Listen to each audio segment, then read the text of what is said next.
আসসালামু আলাইকুম এভরিওয়ান, আমি সাবানা। তখন ঘড়ি কাঁটে প্রায় 10টা নাগাদ বাজে। আমরা তিনজন মিলে রেডি হয়ে বেরিয়ে যাচ্ছি। কোথায় যাচ্ছি বলো তো? বাবুর হেয়ার কাট করাতে। কিছুদিনের ভিতরেই আছে বাবুর বার্থডে, তাই সকালবেলায় বেরিয়ে পড়লাম বাবুর হেয়ার কাট করাতে। সকাল সকাল কেন যাচ্ছি বলো তো? 10টার ভিতরে ওকে গোসল করানো হয়, কিন্তু কি করব বলো, এখন যদি লেট হয়ে যায় ওর শরীরটা খারাপ হয়ে যাবে। সামনে বার্থডে আছে, শরীর খারাপ হলে হবে না।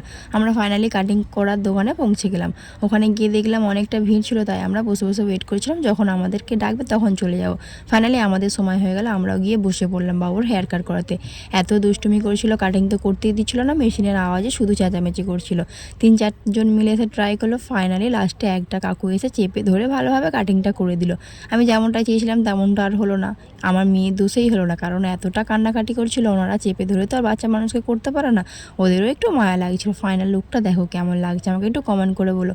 যা হয়েছে আমি তাতেই খুশি। চলো আমি বাড়ি যাই, তোমরা আমার চ্যানেলটাকে সাবস্ক্রাইব করে রেখে দিও বন্ধুরা। সবাই ভালো থেকো, সকলকে খোদা হাফেজ, বাই বাই।